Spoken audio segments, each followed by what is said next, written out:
Hey everybody, Jeff Nemeth. Here's the big idea that we've got to get in our heads and we have to get changed over in the next couple of weeks. So we're going to spend the next 2 weeks going over the idea of complete workouts. Today we're going to introduce the concept. After that, I'm going to give you examples of different exercises that fall into all these categories. And the idea here is that we're going to do something from each category, an effective exercise that's going to target a certain movement or certain area of the body. It's going to hit the whole body over the course of our entire 30 to 45 minute workout, and that's a maximum. Really what we need to do is get away from this body part split that we've been accustomed to doing, the stuff that we learned from watching Arnold and hitting chest and triceps on Mondays. And guys, I know you're still doing that. I know you're hitting National Bench Press Day on Monday. We have to move away from that, especially those of us that only have time to work out 3 to 4 times a week. Because in reality, if you've got a busy life, you've got a family, you've got a job, you might have hobbies, you may have things you like to do, you may even like to hang out and maybe even sleep once in a while. You're not going to have time to spend 5 or 6 days a week with an hour plus in the gym. And if you're hitting body part workouts, that's exactly what you're going to be stuck doing. We want to move to the complete workout. That's what we do in our training gyms. That's what we do each and every time you come in. You're going to hit each one of these movements, and we're actually working more of a body type movement in a movement plane than we are in worrying about how we're going to hit this body part and what day of the week we're going to hit the other body part. So let's jump in. The first thing and the one thing that everybody screws up, everybody, and I don't have a client that comes through the door that is comfortable and is good at doing lower body pulling or what we consider hip dominant exercises. These are deadlifts. These are straight-legged deadlifts. These are Romanian deadlifts. These are good mornings. There are a bunch of different ways to work the posterior chain, everything from the heels up through the hamstrings, glutes, erectors, all the way up to the back and the upper back, and no one's doing it properly because we're so used to walking in a health club, sitting down or lying down, hitting some leg curls for our hamstrings, maybe hitting a couple calf raises, and then walking out the door, and that's it. We have to get away from that. When you sit throughout the day, you're atrophying your hips, your hamstrings, your glutes, and it's putting pressure on your lower back. All those muscles are getting tightened and they're pulling on your lower back. It's a big problem. I see it with lower back pain all the time with people, and it comes from not getting enough stretching, not getting enough strength, and just generally disusing the posterior chain. The first thing, the absolute first thing that you're going to miss in your program is a lower body pull we consider a hip dominant exercise. The second part, we're moving along into lower body pushing. I'm putting the second because most people don't do enough lower body work. Now, this is where squats, lunges, any variation of those exercises start to come in. What we consider quad dominant, the quads being the large muscles on the front of the leg, what a lot of people will call the thighs. My thighs are sore. This is a big problem for most people because, again, we're doing leg extensions. Or maybe we're doing a couple lunges, but more than likely we might be going in and riding the bike or running for a little bit. Then we hit a couple of the crappy selectorized weight machines and then we leave the door. And after 3 months we wonder why we're not getting any results. Quad dominant exercises. Again, squats, lunges, any variations of those, very important, very important, very important.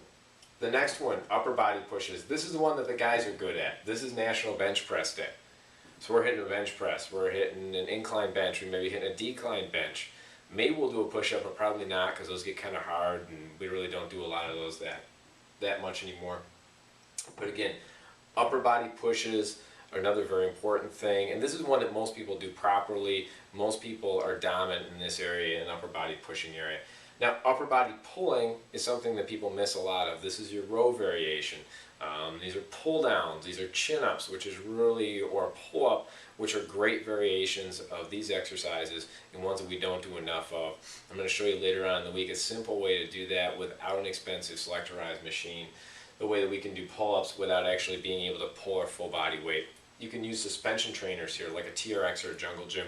We use a lot of those in our program because they're very quick, they're very easy to learn, and they do a great job of targeting those areas and hitting that body in those specific areas. Core stabilization. Now, core training is something that's changed a lot, and this is where some people try, and they get on the Swiss ball or the physio ball, and they do crunches, or maybe we're going to do floor-based crunches. We may have some sort of a crunching machine, or the really bad machine where you lock your legs in, and you hold the thing, and you twist like this. It's really bad for your back.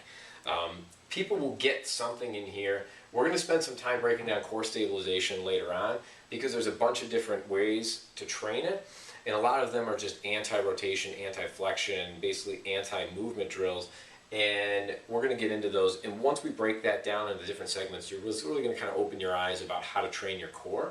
But we want to train that after we've done all this other stuff, because we're going to get core work when we're doing our hip dominant work, when we're doing our squats, when we're doing our push-ups. We're getting core work the whole time. So we're going to come down, and then we're going to start to target any areas we might have missed in that workout. So if we didn't get any anti-flexion work that particular day, this is a time to throw some planks in, or some mountain climbers, or something specific like that.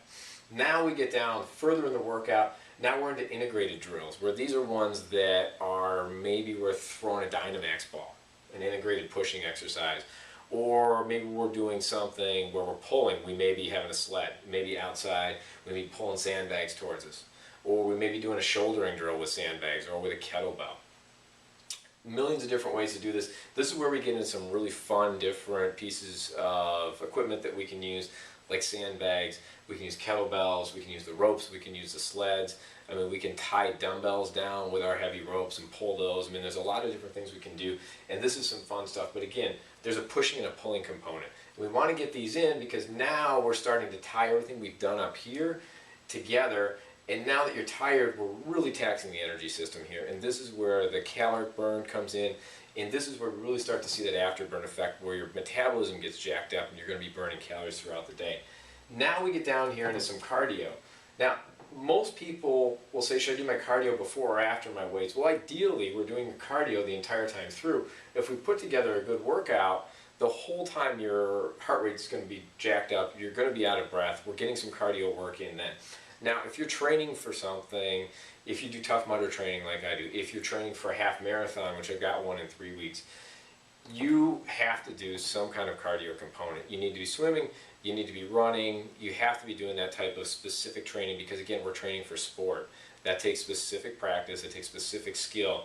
So whether you're training for soccer, or you're training for golf, or you're training for a marathon, there has to be some specific component in there when we bring sport into the picture. In terms of general fitness, we might be able to leave cardio out. If we've got the intensity and we're able to handle the work capacity to blast through all this stuff, we may not have to do any cardio if we just want to look good, feel good. That may be enough for us.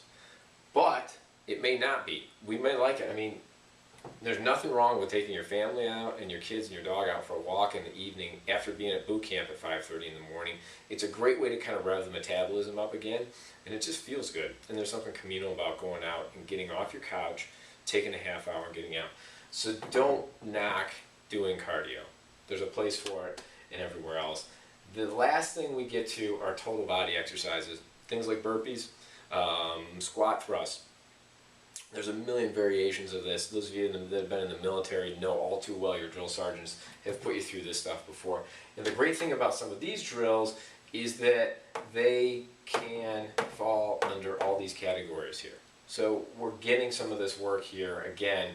So as we design the workout, we start off specifically with our weaknesses, we come down and get into our strengths, then we throw our core in, and then at the end with our cardio and our total body exercises, we're coming back up and hitting everything again. So the idea is we create this cycle that becomes a metabolic storm, burn calories, look good, and get to the bottom of the workout alive.